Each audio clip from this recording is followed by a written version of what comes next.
I've got this point and click adventure I've been working on, and I can go from room to room in my main scene where it loads each scene I go to. The problem is it just abruptly cuts to the new scene, and what I want to do is I want to put a little fade in, fade out to try to make this a little cleaner. So let's take a look at that. So what I want to implement is a simple fade in and fade out, so it's just a little bit cleaner, and it's easy to do. It's just adding 2 nodes to my project and a couple of lines of code, 3 to be exact. Okay, I want to add 2 nodes to my project, so I'm going to add an AnimationPlayer, and I'm going to add a ColorRect. It's important that the ColorRect is at the highest level of the node because I want it to be on top of everything else. When we look at our ColorRect, we want to make sure it's expanded to completely cover our camera. We want to go over here, and I have selected this gray color, but I've got the alpha at 0, so it starts off clear, and we're going to use the AnimationPlayer to do our fade and fade out. So I'm going to click on So in my AnimationPlayer, I'm going to click New Animation, and we'll just call this Fade. And we're only going to need 1 animation.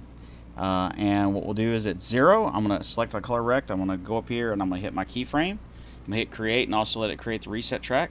Then I'm going to bring it over here to 1. I'm going to go back up to my ColorRect again. I'm going to set the alpha all the way to 255. And then I'm going to hit a keyframe here. And then that way, when I play this, it fades out.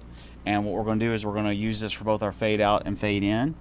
And remember, we called it fade, so let's go up to our main script.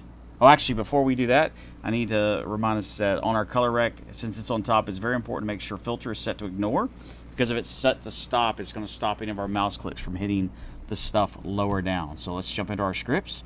And what we're going to do is we're going to do an onReady var. I'm going to call it AnimationPlayer, and it is going to call our AnimationPlayer.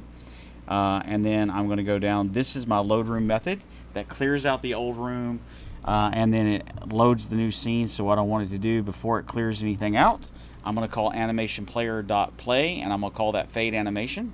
I'm going to tell it to await AnimationPlayer animation finish. That way I don't want to do anything until the scene is faded out.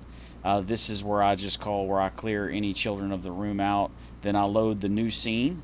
I instantiate it, and then I'm going to call AnimationPlayer play backwards. I'm going to call that same fade, and it's just going to play our animation backwards.